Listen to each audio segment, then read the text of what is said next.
నుండి ప్రభైన క్రీస్తు నుండి కృపయు సమాధానములు మీకు కలుగునుగాక. ఆమేన్. దయచేసి కూర్చోండి. ప్రభునందు ప్రియ దేవుని సంగమా, ప్రభు అయిన యేసుక్రీస్తు నామమున మీకందరికీ ఉదయకాల శుభాలు కలుగునుగాక. దేవుడు మిమ్మలను, మీ కుటుంబములను, మీకు కలిగిన సమస్తమును అన్ని విషయాల్లో హెచ్చించి ఫలాభివృద్ధి కలుగ చేసి మహిమ పొందనుగాక. ఆమేన్.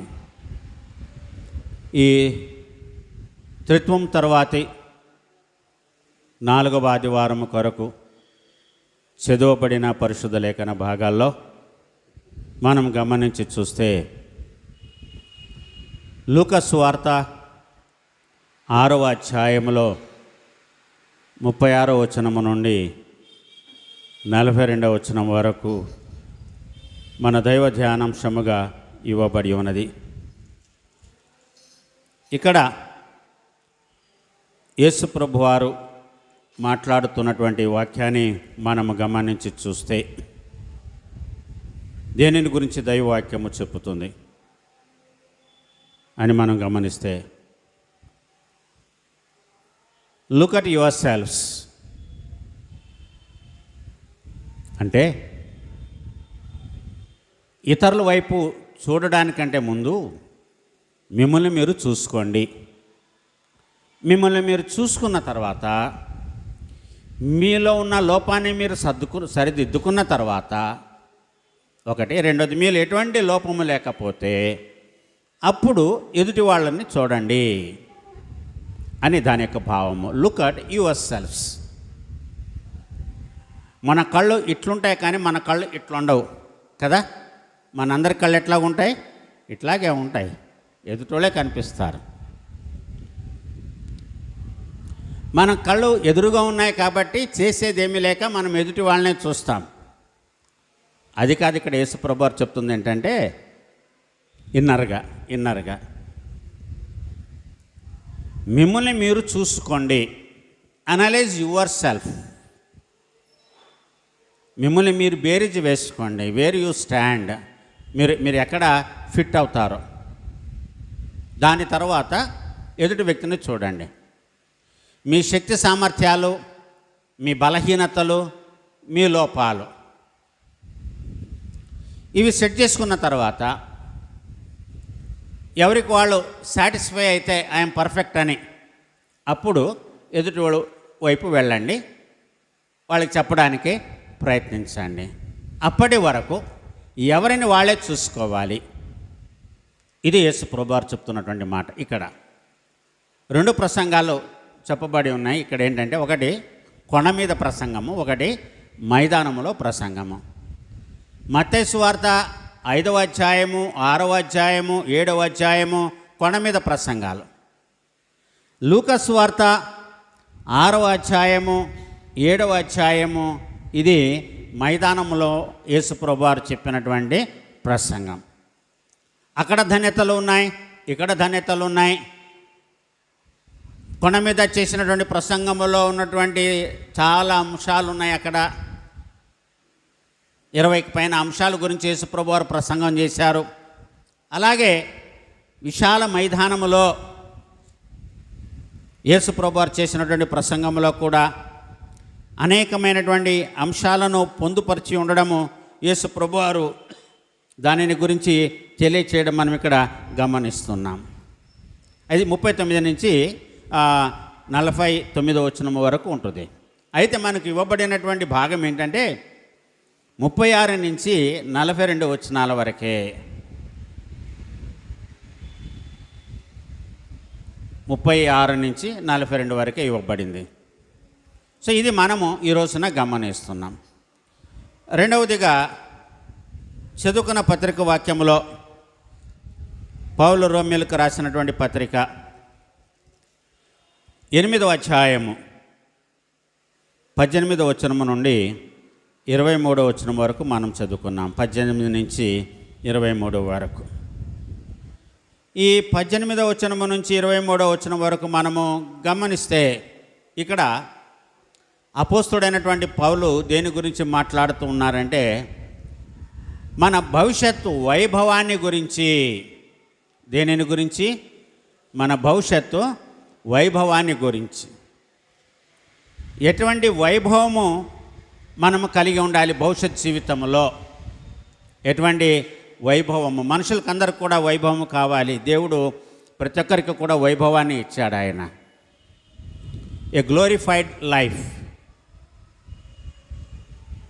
ఒక మంచి వైభవముతో కూడినటువంటి జీవితము.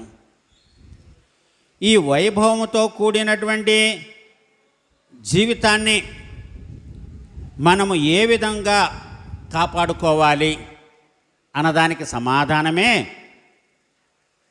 లూకా సువార్త 6వ అధ్యాయము 36వ వచనం నుంచి 42వ వచనంలో, రెండో భాగమైన 39వ వచనం నుంచి ఆ అధ్యాయం చివరి వరకు. అదే ఏంటంటే, లుక్ అట్ యువర్ సెల్ఫ్స్. మిమ్మల్ని మీరు జాగ్రత్తగా చూసుకోనండి. చదవబడినటువంటి భాగము 18 నుంచి 23. సో ప్రత్యక్షము కాబోవు మహిమ ఎదుట, మన ఎడల ప్రత్యక్షము కాబోవు మహిమ ఎదుట ఇప్పటి కాలపు శ్రమలు ఎన్న తగినవి కావని ఎంచుచున్నాను.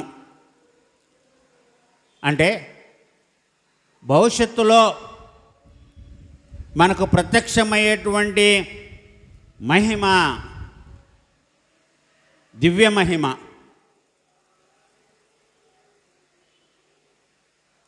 నోవాహు అతని కుటుంబము, ఆ ఓడలో ఉన్నటువంటి సకల ప్రాణులు, సకల జీవరాశులు, పక్షులు, 40 పగుళ్ళు 40 రాత్రులు, దాని తర్వాత ఇంకా 120 రోజులు, అంటే నేలంతా ఆరే వరకు, ఆరిన తర్వాత మళ్ళీ భూమి నెర్రలు విడిచి మొలకెత్తేంత వరకు, మొలకెత్తి ఎదిగేంత వరకు,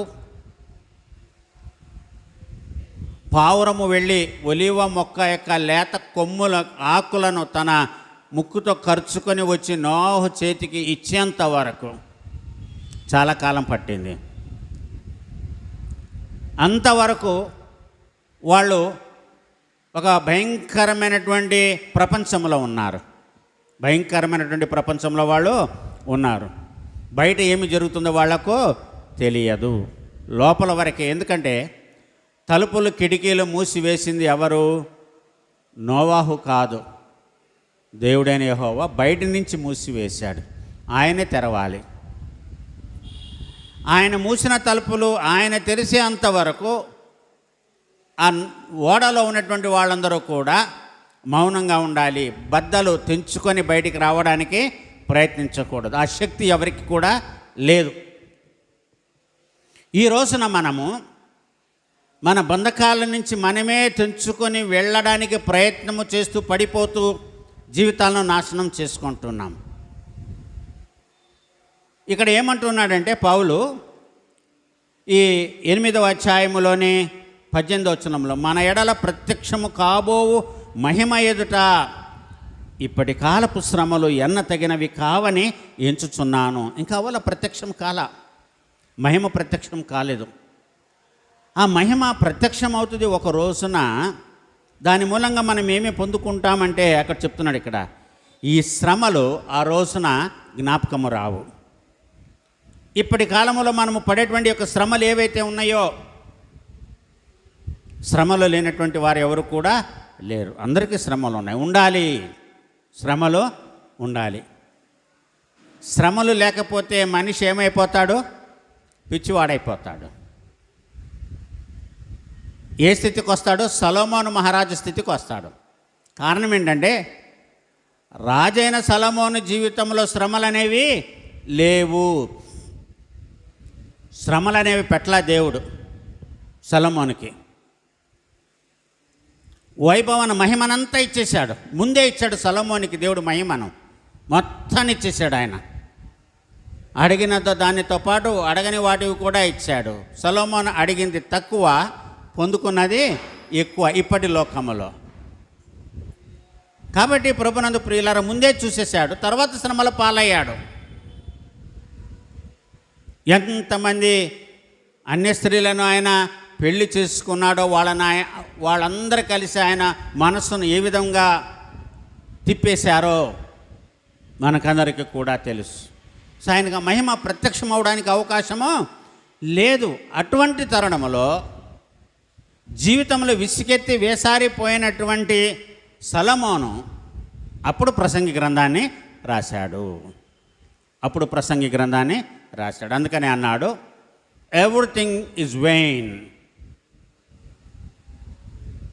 ఆకాశము క్రింద భూమి మీద జరిగేటువంటి ప్రతి కార్యము వ్యర్థమే అని అన్నాడు.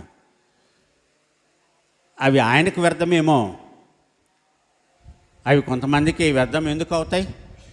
జీవితాన్ని చూపించేవి అవుతాయి, జీవితాన్ని నేర్పించేవి అవుతాయి, జీవితాన్ని సరిదిద్దుకునేవి అవుతాయి.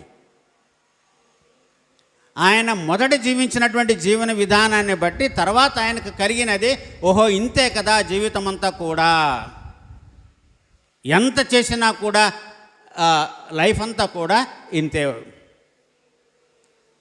మనిషి జీవితంలో ఒకటి అచీవ్ చేసిన తర్వాత, ఒకటి సాధించిన తర్వాత ఇట్ రిమైన్స్ ఫర్ ఎవర్. అది దేవుడు కూడా కొనియాడతాడు. ఒక మాట చెప్పాడు లూకా సువార్తలో. ఏం చెప్పాడంటే యేసయ్య, స్త్రీలు కనిన వారిలో బాప్తిస్మం ఇచ్చి యోహాను కంటే గొప్పవాడు పుట్టలేదు. అయినప్పటికీ పరలోకములో అల్పుడైనటువంటి వాడు బాప్తిస్మం ఇచ్చి యోహాను కంటే గొప్పవాడు. ఈ లాజిక్ అర్థం చేసుకోవాలి. స్త్రీలు కనిన వారిలో బాప్తిస్మం ఇచ్చి యోహాను లాంటి పురుషుడు పుట్టలేదు. అయినప్పటికీ కూడా పరలోక రాజ్యములో అల్పుడైనటువంటి వాడు బాప్తిస్మం ఇచ్చి యోహాను కంటే గొప్పవాడు. పరలోక రాజ్యములో అల్పులు ఎందుకు అవుతారు? ఇప్పుడు అల్పులు అవుతారు. ఇక్కడ అల్పులైతేనే పరలోకానికి వెళతారు. ఇక్కడ అల్పులుగా ఉంటే, ఇక్కడ తగ్గింపు జీవితం ఉంటే, అన్ని విషయాల్లో భక్తి జీవితం ఉంటే, ఇక్కడి నుంచే మనము పరలోకంలోకి వెళ్తాము. అదే క్యారీ ఫార్వర్డ్ అవుతుంది. అల్పుడు అంటే దీనుడు అని అర్థం, రిక్తుడు అని అర్థం, ఏమీ లేనివాడని అర్థం. అటువంటి వాడినే దేవుడు తీసుకుంటాడు. గర్వముతో ఉన్నవాళ్ళని కాదు, అహంకారులను కాదు. ఆయన గర్విష్ఠులను ఎదిరించి దీనులను పైకి లేవనెత్తేటువంటి దేవుడు ప్రభునందు ప్రియులారా. కాబట్టి మనిషి యొక్క జీవితంలో మహిమ వచ్చే కాలం ఒకటి ఉంది. ఆ మహిమను మనము భవిష్యత్తులో మనము చూడాలి అని అంటే, ఎదురు చూడాలి అంటే, నిరీక్షించమంటున్నాడు ఇక్కడ పౌలు. ఏమనంటున్నాడంటే, దేవుని కుమారుల ప్రత్యక్షత కొరకు సృష్టి మిగుల ఆశతో తేరి చూచుచు కనిపెట్టుచున్నది. ఎవరు ఈ దేవుని కుమారులు? మనము దేవుని కుమారులము అవునా కాదా ఒకసారి చూద్దాం. చూడండి, 2వ అధ్యాయం 7వ వచనం చూడండి. ఇదే రోమీయులకు రాసిన పత్రిక.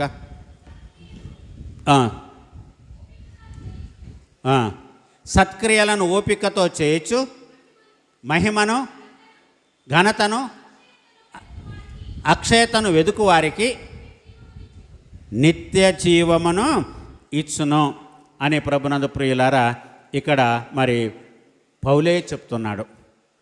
ఈ రోమీయులకు రాసిన పత్రిక 8వ అధ్యాయంలో మనం చదువుకున్నటువంటి యొక్క లేఖన భాగాన్ని బట్టి. సునీత్ ఫ్యానాపు ఏమన్నాడు ఇక్కడ? దేవుని యొక్క కుమారుల ప్రత్యక్షత ఏ విధముగా ఉంటుంది? 2వ అధ్యాయము 7వ వచనములో. మరి ఒకసారి చదవనమ్మా. సత్క్రియలను ఓపికగా చేయొచ్చు, మహిమను ఘనతను అక్షయతను వెదుకు వారికి నిత్య జీవాన్ని దేవుడు ఇస్తాడు. ఇది మొదటిది.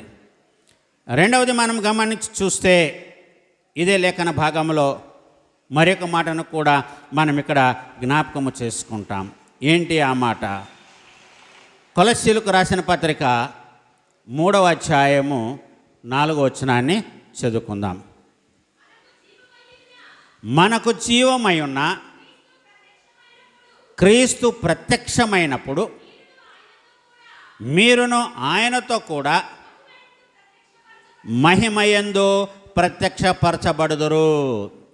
సో ఇక్కడ ఈ రోమీయులకు రాసిన పత్రిక 8వ అధ్యాయంలోని మరి ఆ 18వ వచనంలో పౌలు చెప్తున్నటువంటి మాటను బట్టి కొలస్సీయులకు రాసిన పత్రిక 3వ అధ్యాయం 4వ వచనంలో పౌలు భక్తుడు ఏమంటున్నాడంటే, మనకు జీవమై ఉన్న క్రీస్తు ప్రత్యక్షమైనప్పుడు మీరును ఆయనతో కూడా మహిమయందు ప్రత్యక్షపరచబడుదురు.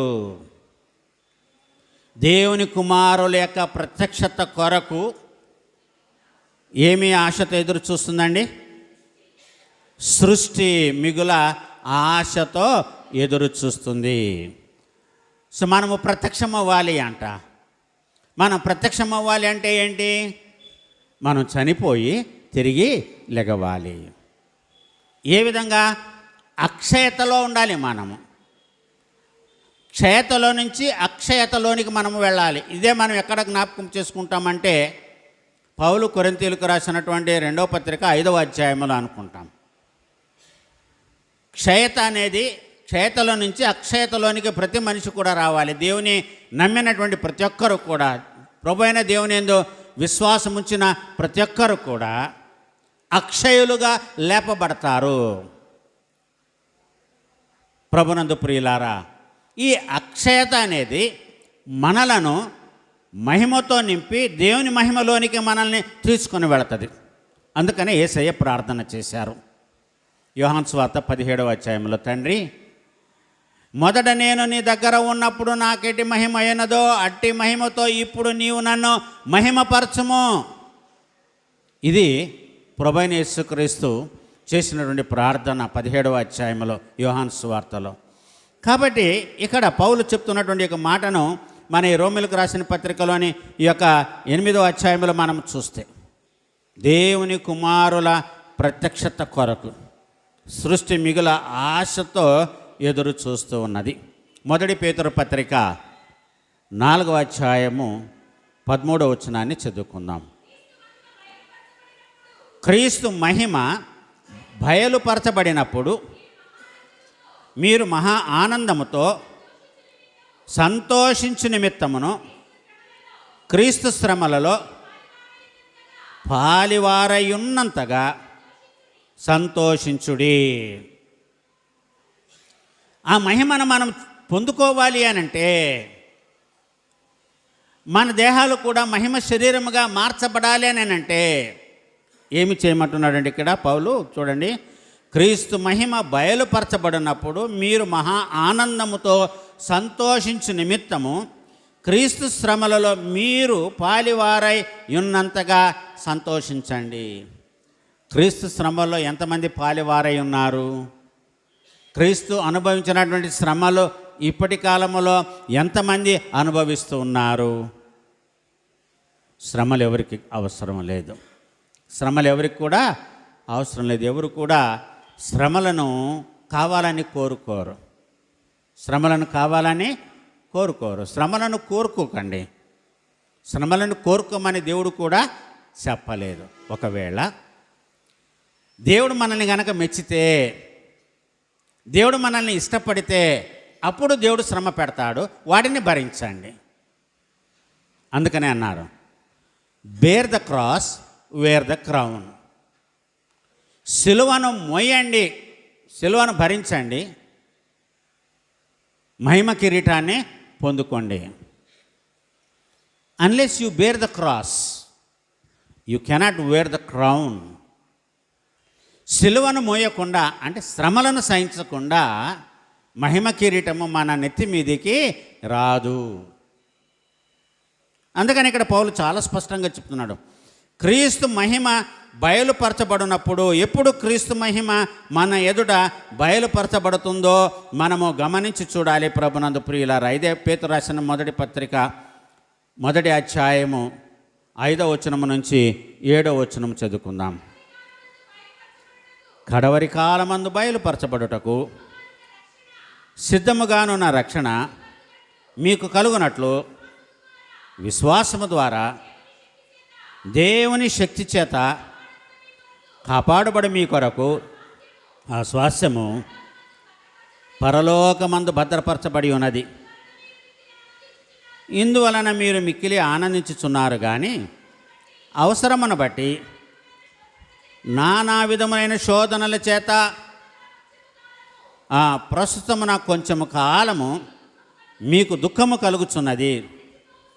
నశించిపోవు సువర్ణము అగ్ని పరీక్ష వలన శుద్ధపరచబడుచున్నది కదా, దానికంటే అమూల్యమైన మీ విశ్వాసము ఈ శోధనల చేత పరీక్షకు నిలిచినదై యేసుక్రీస్తు ప్రత్యక్షమైనప్పుడు మీకు మెప్పును మహిమయు ఘనతయు కలుగుటకు కారణమవును.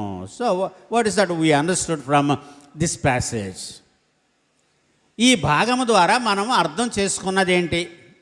ఈ పేతురు రాసిన మొదటి పత్రిక 1వ అధ్యాయము 5-7 వచనాలు, ప్రత్యేకంగా 6-7 వచనాలు. క్రీస్తు మహిమ ఊరికనే బయలుపరచబడదండి. క్రీస్తు మహిమ ఊరికనే బయలుపరచబడదు. క్రీస్తు మహిమ ఒక దుష్టుడికి బయలుపరచబడింది.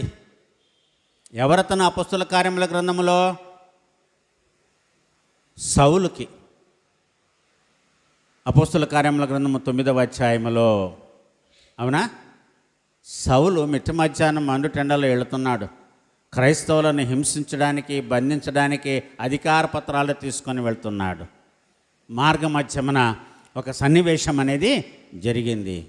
అక్కడ మహిమ బయలుపరచబడిందా? ఏం బయలుపరచబడింది చెప్పండి. ఒకవేళ నేను తప్పు చెప్పానేమో మిమ్మల్ని పరీక్షించడానికి.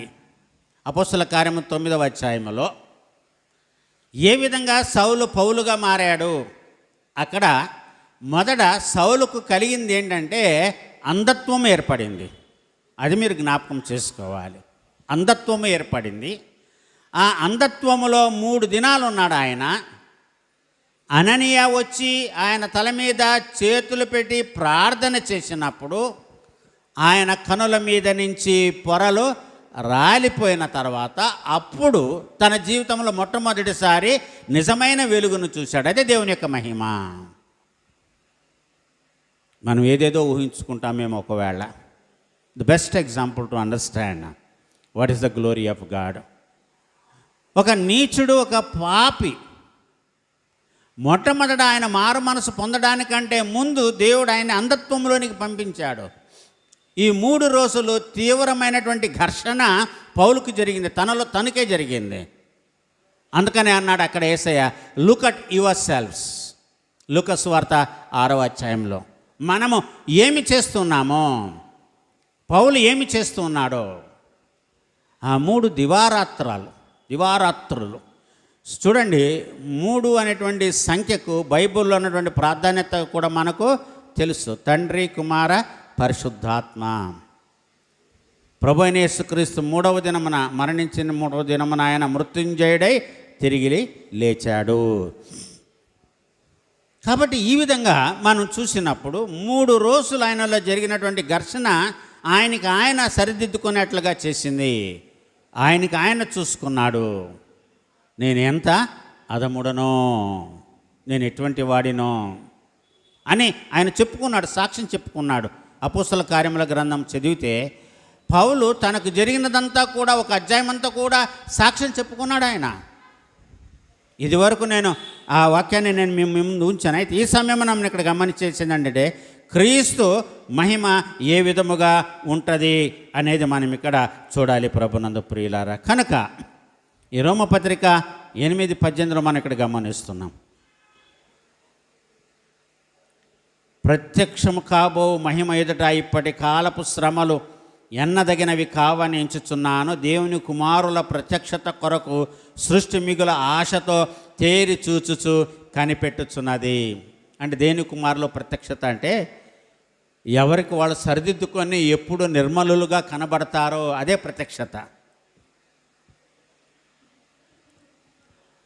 మనం బాప్తిసం యేసు ప్రభువు బాప్తిసం తీసుకున్న వెంటనే ఆకాశము తెరవబడింది. పరిశుద్ధాత్మ పౌరం రూపం మీద ఆయన మీదికి దిగింది. చాలామంది చూశారు, స్వరం వినపడింది. ఈయన నా ప్రియకుమారుడు, ఈయనందు నేను ఆనందించుతున్నాను. You listen to him. ఆయన మాటను మీరు వినండి. కనుక ప్రభునందు ప్రియులారా, మన కొరకు కూడా, మన ప్రత్యక్షత కొరకు కూడా లోకమంతా చూస్తుందంట. మనం ఎప్పుడు మారుతామా? మనం ఎప్పుడు మారుతాము. ఈ మనుషుల్లో ఎప్పుడు మార్పు వస్తుందా? జంతువులు, పక్షులు, ప్రాణులు, జలచరాలు కూడా, సృష్టి కూడా మనల్ని చూస్తుంది. మనం ఎప్పుడు నూతనంగా కనబడతామో. నాలో మార్పును మీరు చూడాలి. అది చెరగని మార్పు, అది చెరగని మార్పు. అంటే ఇక్కడ ఉన్నప్పుడే కాదు, ఇక్కడ ఉన్నప్పుడైనా, అక్కడున్నా, బయట ఉన్నా, ఎక్కడున్నా మీరు నన్ను ఎప్పుడు చూసినా అదేంటండి అప్పుడు అలాగున్నాడు ఇప్పుడేంటి ఇలాగైపోయాడు, నో, అది రాకూడదు. ఒకటి ఉంది అక్కడ, ఇంకొకటి, ఈయనేనా, ఈయనెప్పుడు ఈ విధంగా మారాడు అని అనిపించుకోగలగాలి. అదే సృష్టి ఎదురు చూసేది, ప్రత్యక్షత కొరకు. కనుక ప్రభు ఏమని చెప్తున్నాడంటే, మనుషులందరూ బలహీనులే అని నువ్వు అనుకుంటున్నావు. ఆ బలహీనుల్లో నువ్వు చాలా బలహీనుడివి.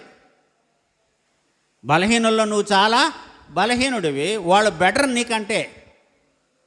అందుకనే వాళ్ళ కళ్ళలో నలుసుంది, నీ కంటిలో దూలముంది. వాళ్ళ కంటిలో నలుసుంది, నీ కంటిలో దూలముంది. నువ్వు మొదట you clean your self.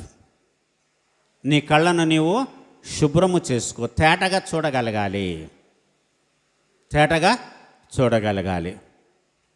So ఇది లేకపోతే నాకు బైబిల్ అక్షరాలు కనిపించవు. ఈ అద్దాలు పెట్టుకుంటేనే నాకు దగ్గరలో ఉన్నటువంటివి అక్షరాలు కనపడతాయి. కొంతమందికి దూరపు చూపు, కొంతమందికి దగ్గర చూపు అనేది ఉంటుంది.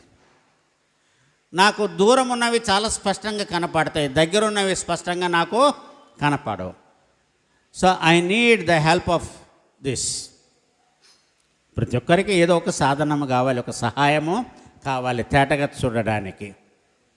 అదే దేవుని యొక్క వాక్యము. దాన్నే ఏమంటారంటే దేవుని యొక్క వాక్యము. మనల్ని మనము సరిదిద్దుకోవడానికి, మనల్ని మనము చక్కబరుచుకోవడానికి, మన మార్పు కోసము సృష్టి చాలా ఆశతో తేరి చూస్తుంది. అందుకని యేసయ్య ఏమన్నాడంటే ఉపమానం చెప్పాడు. నీవు నీ కంటిలో ఉన్న దూలమును ఎంచక నీ సహోదరుని కంటిలో ఉన్న నలుసును చూడనేలా, నీ కంటిలో ఉన్న దూలమును చూడక నీ సహోదరునితో, సహోదరుడా, నీ కంటిలో ఉన్న నలుసును తీసివేయు నిమ్మని నీవేలాగు చెప్పగలవు వేషధారి? మొదట నీ కంటిలో ఉన్న దూలములను తీసివేయము, అప్పుడు నీ సహోదరుని కంటిలో ఉన్న నలుసును తీసివేయటకు తేటగా చూచెదవు. ఏంటి మీ ప్రభు ఏంటి పాపులతో, సుంకరులతో భోజనం చేస్తున్నాడేంటి? గడిచిన సువార్త వాక్యం అదేగా. లూకా సువార్త 15వ అధ్యాయంలో 2 ఉపమానాలు చెప్పాను కదా. మారు మనస్సు, మారు మనస్సు. ఎవరు ఎదురు చూస్తున్నారు, ఎవరి కొరకు చూస్తున్నారు? శాస్త్రులు, పరిసయ్యులు యేసు ప్రభువుని గురించి ఏమని అనుకున్నారు? ఒకప్పుడు సమస్తమైన సుంకరులను, పాపులను ఆయన బోధ వినుటకు ఆయన దగ్గరకు వచ్చుచుండగా పరిసయ్యులను, శాస్త్రులను అది చూచి ఇతడు పాపులను చేర్చుకొని వారితో కూడా భోజనము చేయుచున్నాడని చాలా సణుక్కున్నారంట, చాలా భయంకరంగా సణుక్కున్నారంట. అందుకనే వాళ్ళని ఏమన్నాడంటే సున్నము కొట్టిన సమాధులు అన్నారు. మీరు పాత్రలకు బయటే తోముతారు కానీ లోపల తోమరు. మీరు అదంతా కూడా చెడుతో, కంపుతో నిండి ఉన్నది. తెల్లటి వస్త్రాలు వేసుకున్నంత మాత్రాన అందరూ దేవదూతలు కాలేరు, అందరూ పరిశుద్ధులు కాలేరు. నల్ల బట్టలు వేసుకున్నారు కదా అని అందరూ సాతానులు కాదు.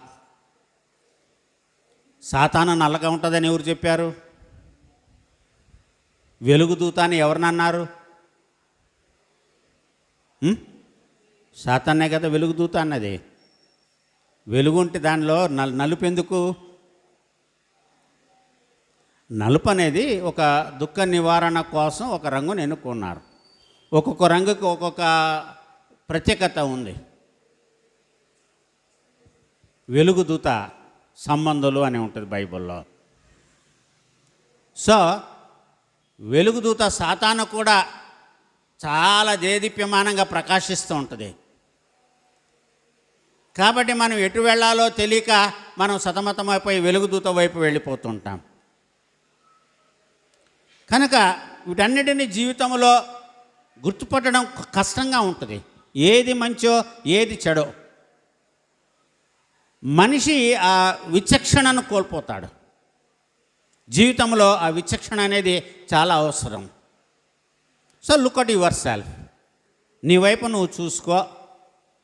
If you feel comfort yourself that you are perfect, then look at the opposite person. నీ ఎదుటి వ్యక్తిని చూడు. దూలము బరువా, నలుసు బరువా? దూలమే బరువు. సో మనలో ఎంత బరువు ఉందో అంత బరువుని మోస్తూ కూడా మనం ఎదుటి వ్యక్తులు, అంటే అంత పాపాన్ని మోస్తూ కూడా ఎదుటి వ్యక్తుల్లో చిన్న తప్పును భరించలేకపోతున్నాం. అంత బలహీనులము మనము, అంత బలహీనులం మనం. ప్రభునందు ప్రియులారా, నీతులు చెప్పడానికే కాదు, పాటించడానికి నీతులు. కనుక యేసు ప్రభువు వారు చెప్తున్నటువంటి మైదానం ప్రసంగంలో మనం చదువుకున్నటువంటి లూకా సువార్త 6వ అధ్యాయంలోని యొక్క విషయాలు మనం గమనిస్తాం. దానికి పైగా 36, 37, 38 వచనంలో యేసు ప్రభువు వారు అంటున్నారు కాబట్టి అని అంటున్నాడు. అంటే పైన ఏమి వ్రాయబడింది, పై వచనాల్లో ఏమి వ్రాయబడి ఉన్నది మనం గమనించాలి. ఏ విధంగా ఉండాలి అని. How to mould one self. ఒకళ్ళని ఒకళ్ళు ఏ విధంగా మలుచుకోవాలి ఈ సృష్టిలో. ఒకరి అవసరాల్లో ఇంకొకరు ఏ విధంగా పాలు పంచుకోవాలి, ఒకరికొకరు ఏ విధంగా సహాయము చేసుకోవాలి అనే విషయాలను యేసు ప్రభువు చెప్పారు. ఈ లూకా సువార్త 6వ అధ్యాయము 20 వచనం నుంచి 35 వచనం వరకు చెప్పాడు. అంటే ఇక్కడ ఎందుకు ఈ మాట అన్నాడంటే 35 వచనంలో 2వ భాగంలో ఒక మాట యేసు ప్రభువు అన్నారు. అయితే 35 నుంచి చదువుతాను. మీరైతే ఎట్టి వారిని గూర్చి అయినను నిరాశ చేసి కొనక మీ శత్రువులను ప్రేమించుడి, మేలు చేయుడి, అప్పు ఇయ్యుడి, అప్పుడు మీ ఫలము గొప్పదయ్యుండును. మీరు సర్వోన్నతుని కుమారులయ్యుందురు. ఆయన కృతజ్ఞత లేని వారి ఎడలను దుష్టుల ఎడలను ఉపకారి అయి ఉన్నాడు కాబట్టి అని అంటాడు. అది అక్కడ ఎందుకు యేసు ప్రభువు బట్టిని ఇక్కడ తీసుకొచ్చాడో. బట్టి అదే యెషయా గ్రంథం ఎఫెసీయులకు రాసిన పత్రిక 1వ అధ్యాయంలోనికి వెళితే దగ్గర 5-6 బట్టీలు ఉంటాయి. 5-6 బట్టీలు ఉంటాయి. ఈ బట్టీల్లో ఇక్కడున్నటువంటి బట్టీని మనం చూస్తే బట్ క్లాస్, ఇఫ్ క్లాస్, వాటిని క్లాజెస్ అని అంటారు ఇంగ్లీష్లో. ఎందుకన్నాడంటే 35వ వచనం అంటున్నాడు, మీరైతే ఎట్టివాటిని గూర్చి అయినను నిరాశ చేసి కొనక మీ శత్రువులను ప్రేమించుడి, మేలు చేయుడి, అప్పు ఇయ్యుడి, అప్పుడు మీ ఫలము గొప్పదై ఉండును. మీరు సర్వోన్నతుని కుమారులయ్యుందరు. ఆయన కృతజ్ఞత లేని వారి ఎడలను దుష్టుల ఎడలను ఉపకారి అయి ఉన్నాడు. ఎవరైతే కృతజ్ఞత లేనటువంటి వారు ఉన్నారో, దుష్టులు ఉన్నారో వారందరి ఎడల దేవుడు ఉపకారిగానే ఉన్నాడు, మంచి చేసేవాడుగానే ఉన్నాడు. కాబట్టి మీ తండ్రి కనికరము గలవాడై ఉన్నట్టు మీరును కనికరము గలవారై ఉండు. యేసయ్య చేసిందే మీరు చేయండి. అప్పుడే మనలో మహిమ కనబడుతుందంట. దేవుని యొక్క మహిమ మనలో ప్రకాశిస్తుందంట. లెమ్ము తేజరిల్లుము, నీకు వెలుగు వచ్చి ఉన్నది. మీకు వెలుగు వచ్చింది, లెమ్ము తేజరిల్లుము. కనుక ప్రభునందు ప్రియులారా, యేసయ్య ఈ మాటలు ఎందుకు చెప్తున్నాడంటే అక్కడ రోమీయులకు రాసిన పత్రిక 8వ అధ్యాయంలోని చదువుబడినటువంటి ఆ యొక్క లేఖన భాగం 36 నుంచి 42 వచనంలో ఇది మనం చేస్తే యేసయ్య చెప్పినటువంటి మాటలు మన జీవితంలో మనం ప్రాక్టీస్ చేస్తే. తీర్పు తీర్చకుడి, అప్పుడు మిమ్మల్ని గూర్చి తీర్పు తీర్చబడదు. నేరము మోపకుడి, అప్పుడు మీ మీద నేరము మోపబడదు. క్షమించుడి, అప్పుడు మీరు క్షమింపబడదురు. ఈయుడి, అప్పుడు మీకు ఇయ్యబడను. అణచి కుదిలించి దిగజారునట్లు నిండు కొలతను మనుషులు మీ ఒడిలో కొలుతురు. సో అణిచి ఎలాగండి? బియ్యాన్ని మనము సేరులో అణచగలమా? లేదు. మనం ఒత్తగలిగింది ఏంటి? పిండి. అవునా? పిండి మామూలుగా వేస్తే పైనే ఉంటుంది, గాలి నింపబడుతుంది. అలాగే మనం వేసి ఒత్తేంత వరకు పుట్టు కానీ పిండి కానీ, అది అన్నాడు ఇక్కడ. మనము గనక ఎదుటి వాళ్ళకి ఇస్తే మనకి ఏ విధంగా ఇవ్వబడుతుంది? ఇవ్వండి మీకు ఇవ్వబడునని ఏ విధంగా ఇస్తారు అంటే ఇక్కడ అన్నాడు. ఏ విధంగా? అణచి కుదిలించి దిగజారునట్లు నిండు కొలతను మనుషులు మీ ఒడిలో కొలుస్తారు. మీ ఒడిలో వాళ్ళు కొలుస్తారు. యెషయా గ్రంథము 65వ అధ్యాయము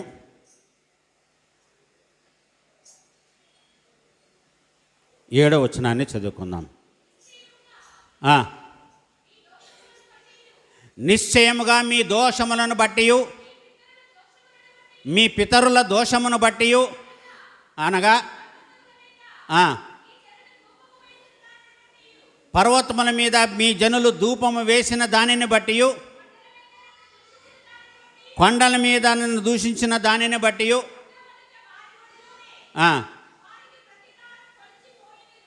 ప్రతీకారమును దేవుడు కొలిచి పోస్తాడంట. Measure మెనెటెకల్ Upharsin. మెనెటెకల్ ఉఫార్సిన్ ఎక్కడ చూస్తాము? దానియేలు గ్రంథంలో మనము చూస్తాం. దేవుడు కొలిచాడు. చూడండి, ఇర్మియా గ్రంథము 32వ అధ్యాయము 18వ వచనాన్ని చదువుకుందాం.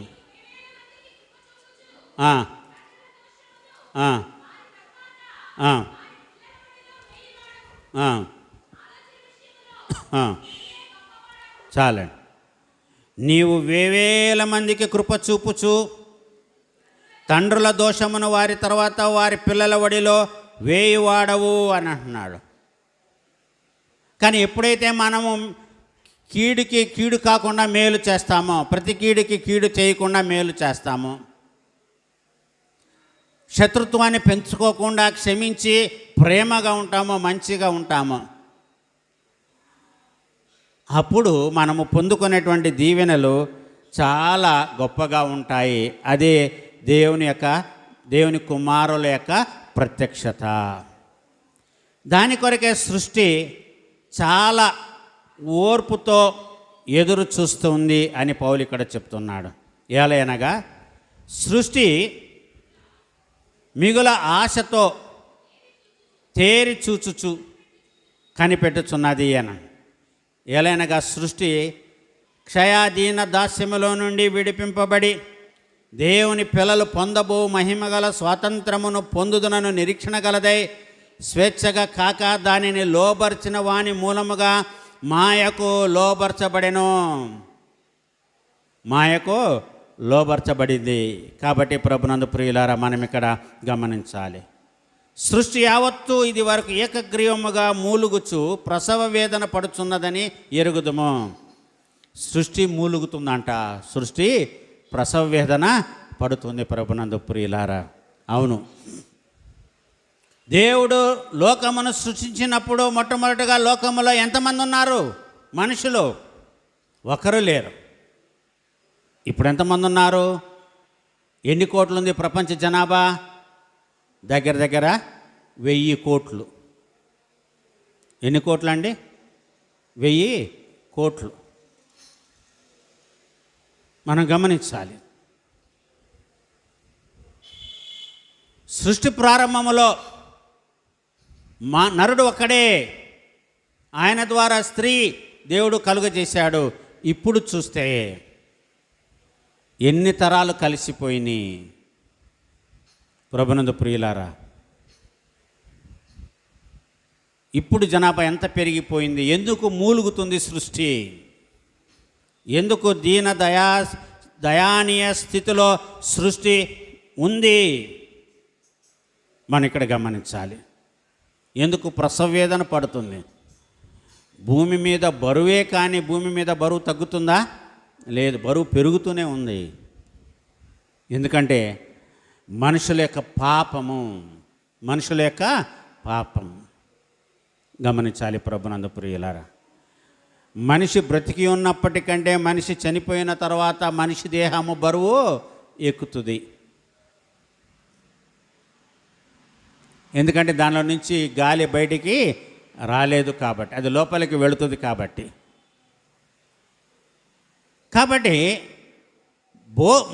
భూమి మోస్తున్నటువంటి ఈ యొక్క బరువు, అందుకనే ఇక్కడ ఈ మాటలు సంబోధించడం అనేది జరిగింది.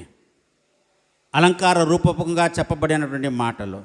ఏలైనగా సృష్టి దీన దాస్యములో నుండి విడిపింపబడి దేవుని పిల్లలు పొందబో మహిమగల స్వాతంత్రమును పొందుదన నిరీక్షణ గలదై స్వేచ్ఛగా కాక దానిని లోపర్చిన వాని మూలముగా మాయకు లోపరచబడెను. సృష్టి యావత్తు ఇది వరకు ఏకగ్రీవముగా మూలుగుచు అది ప్రసవ వేదన పడుచున్నదని దేవునికి వాక్యం మనము సెలవిస్తుంది. అంతేకాదు, ఆత్మ యొక్క ప్రథమ ఫలములను నొందిన మనము కూడా దత్తపుత్రత్వము కొరకు, అనగా మన దేహము యొక్క విమోచన కొరకు కనిపెట్టచ్చు మనలో మనము మూలుగుచున్నాము. దేవుడు ఈ లోకాన్ని మనలందరినీ కూడా ఆయన దత్తత తీసుకోవాలంట. దత్తత అంటే మన మంచి చెడులన్నిటి కూడా ఆయనే భరించేవాడు. దత్తత తీసుకున్న తర్వాత మనకు సర్వ హక్కులు సంక్రమిస్తాయి. ఆ అగ్రిమెంట్లో ఉంటాయి, కొన్ని రూల్స్ అండ్ రెగ్యులేషన్స్ ఉంటాయి. ఎవరినైనా నువ్వు దత్తత తీసుకోవాలి అని అంటే, నువ్వు ఆ దత్తత తీసుకునే వాళ్ళకి, ఇప్పుడు కొంతమంది దంపతులు బిడ్డలు పుట్టకపోతే కొంతమంది బిడ్డలను దత్తత తీసుకుంటారు. గవర్నమెంట్ చాలా రూల్స్ పెట్టింది. నువ్వు ఎవరినైనా బిడ్డను పెంచుకోవాలి అని అనుకోండి, నీకు బిడ్డలు లేకుండా ఉన్నప్పుడు నీ బిడ్డను పెంచుకోవాలి అని అంటే మొట్టమొదట కొంత ఆస్తి ఆ బిడ్డ పేరు మీద రాయాలి. ఎందుకంటే రేపు మీకు సొంతగా బిడ్డ పుడితే మీరు ఈ బిడ్డను వదిలిపెడతారేమో. కాబట్టి గవర్నమెంట్ రెస్ట్రిక్షన్స్ కొన్ని ఉంటాయి. అవి జరిగిన తర్వాతే అప్పుడు you can adapt somebody. So దేవుడు మనకి ఏమిచ్చాడు? ఎందుకు దత్తత తీసుకున్నాడు?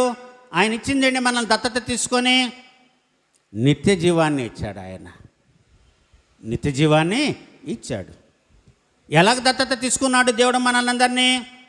ఆయన కుమారుని యొక్క వెలకట్టలేని రక్తము ద్వారా మనలందరినీ కూడా ఆయన అగ్రిమెంట్ చేసుకున్నాడు. తన యొక్క రక్తముతో రిజిస్టర్ చేసుకున్నాడు మనలందరినీ కూడా. ఇది వేరే వాళ్ళకి అమ్మేది కాదు, ఇంకొకళ్ళకి సంక్రమించేటువంటి ఆస్తి కాదు మనం. అందుకనే ఏమన్నాడంటే, మీరు మీ సొత్తు కారు, మీరు వెలపెట్టి కొనబడినటువంటి వారు. You are not of your own property. Don't feel that you are of your own. No, you are of somebody else. నా ఎముకల్లో ఎముక, నా మాంసములో మాంసము నరునిలో నుండి తీయబడినది కనుక నారి అనబడను. కనుక వారిద్దరు ఏక శరీరముగా ఉంటారు, ఇద్దరుగా కాక ఏక శరీరముగా ఉంటారు. ఇది నిబంధన. వివాహానికి సమ్మతించి పెళ్లి చేసుకున్న తర్వాత ఏది వచ్చినా జీవితంలో దానికి కట్టుబడి ఉండాలి, లోబడి ఉండాలి. ఈ రోజుల్లో చాలా ఈజీగా భార్యాభర్తలు బంధాలు తెంచేసుకుంటున్నారు.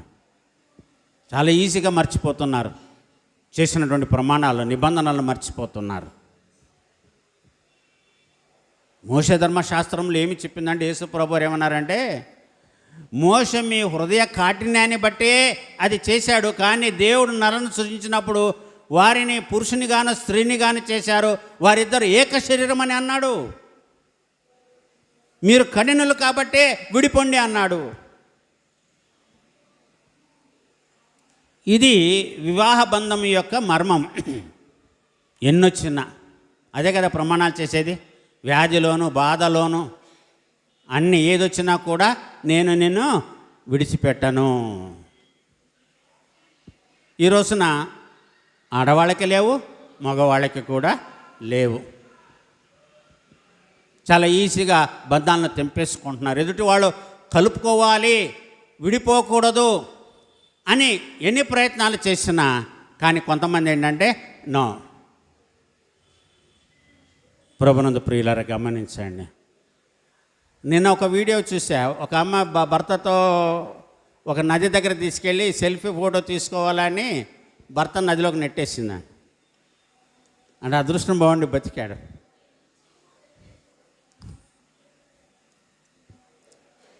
ప్రభునందు ప్రియులారా, సో ప్రాణాలని చాలా ఈజీగా కూడా తీసేయవచ్చు. దేనికైనా తెగించగలుగుతున్నారు. దేవుడు అది చెప్పలా, దేవుడు అది చెప్పలేదు. లేకపోతే మనల్ని దత్తపుత్రులుగా దేవుడు మనల్ని ఎందుకు తీసుకుంటాడు? ప్రభునందు ప్రియులారా, మన ఇక్కడ గమనించాలి. 23వ వచనంలో అంటున్నాడు, అనగా మన దేహము యొక్క విమోచనము కొరకు కనిపెట్టచ్చు మనలో మనము మూలుగుచున్నాము. మనము కనిపెట్టాలి. ఈ దేహము విమోచింపబడాలి. దేవుడు విమోచించాడు. ఆయన మనలను, మన దేహాన్ని ఆయన విమోచించాడు. ఆత్మతో పాటు దేహాన్ని కూడా దేవుడు విమోచించాడు. దేహాన్ని విడిచిపెట్టి దేవుడు ఆత్మనొక్కటే తీసుకోవాలా? తండ్రి నీ చేతికి నా ఆత్మను అప్పచెప్తూ ఉన్నాను అన్నాడు. కాబట్టి మన ఇక్కడ గమనించాలి ప్రభునందు ప్రియులారు, ఏ విధంగా దేవుడు మనలను విమోచిస్తూ ఉన్నాడో, దేహం యొక్క విమోచన ఏ విధముగా ఉంటుందో మనము గమనించాలి. చూడండి, ఇక్కడే 7వ అధ్యాయము 24వ వచనాన్ని చదువుకుందాం. అయ్యో నేనెంత దౌర్భాగ్యుడను, ఇట్టి మరణమునకు లోనకు శరీరము నుండి నన్నెవడు విడిపించును. అంటే ఎవరు నన్ను విమోచిస్తారు? ఈ మరణము నుంచి నన్ను ఎవరు కాపాడతారు? మరణించడానికైనా సిద్ధపడ్డారు షడ్రక్ మేషక్ అబేద్నెగోలు. ఇదిగో దేవా, ఇదిగో రాజా, ఇందును గూర్చి నీకు సమాధానం చెప్పాల్సిన అవసరం మాకు లేదు. మేము సేవించుచున్న దేవుడు మమ్మల్ని ఈ అగ్నిగుండంలో నుంచి తప్పించడానికి సమర్థుడు. ఒకవేళ in any case, if you doesn't like, if you want us to die in this situation, we are ready to die. అంటే ఇక్కడ ఎందుకు ఇంత పశ్చాత్తాపం ఎందుకు కలిగిందో, పౌలు ఎందుకు ఇంత భారంగా ఈ మాటలు మాట్లాడుతున్నాడో మనం ఇక్కడ గమనిస్తున్నాడు. అయ్యో నేనెంత దౌర్భాగ్యుడను, ఇట్టి మరణమునకు లోనకు శరీరము నుండి నన్ను ఎవరు విడిపిస్తారు? విడిపించడానికి ఒకళ్ళు కావాలి. ఇదిగో నేనున్నాను. ప్రభు ఏమన్నాడు? ఇదిగో నేనున్నాను, సెండ్ మీ. ఆయన వచ్చాడు. అందుకనే ఆయన శరీరధారి అయి కృపాసత్య సంపూర్ణుడిగా మన మధ్యన నివసించెను. ఎందుకై ఆయన శరీరాన్ని ధరించుకొని ఈ లోకానికి వచ్చాడో ప్రభునందు ప్రియులారా మనము వాక్యంలో జ్ఞాపకం చేసుకోవాలి. నేను ఎంత దౌర్భాగ్యుడైన రియలైజేషన్ అనేది కలగాలంట ప్రతి ఒక్కరికి. చూడండి, లూకా రాసిన సువార్త 21వ అధ్యాయము 28వ వచనాన్ని చదువుకుందాం.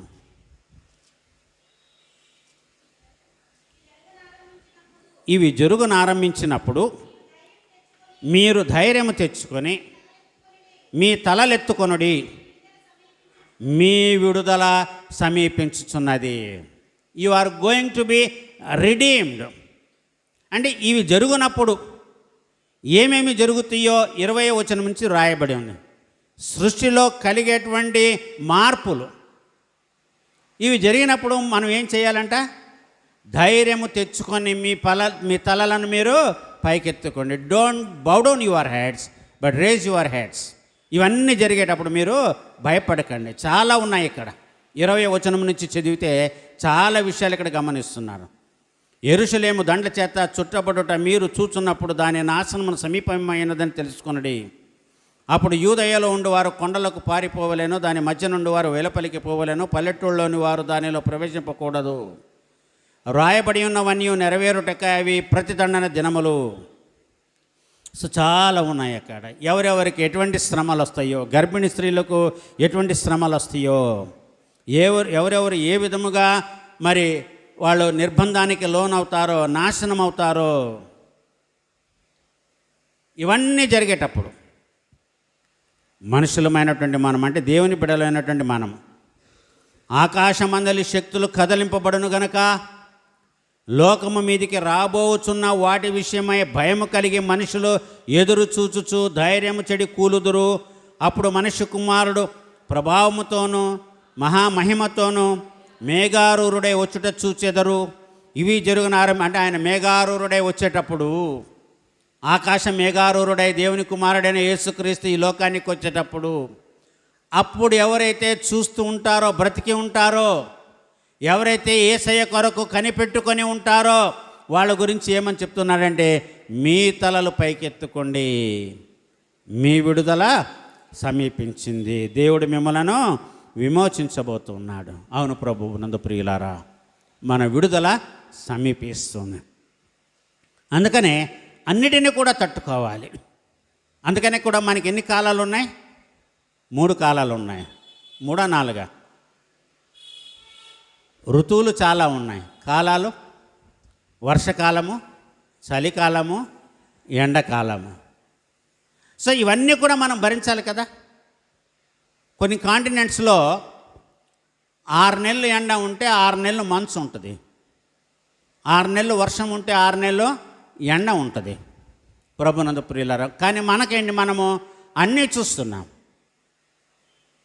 అన్నీ కూడా మనం భరిస్తున్నాం. ఇవన్నీ కూడా భరించాలి.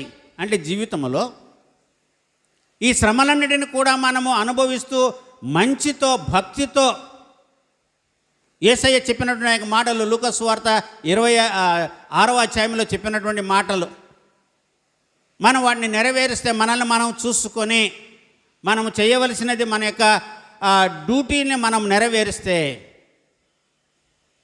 మనము విమోచింపబడతాము.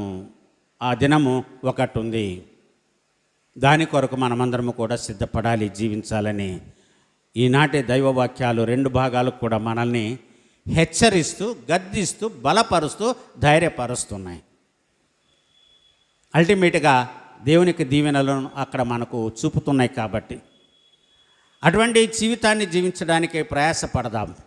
దైవకృప మనకు తోడుగా ఉండునుగాక. ఆమేన్. సమస్త జ్ఞానమునకు మించిన దేవునికి సమాధానము యేసుక్రీస్తు వలన మీ హృదయములకు, మీ తలంపులకు కావలి ఉండునుగాక. ఆమేన్.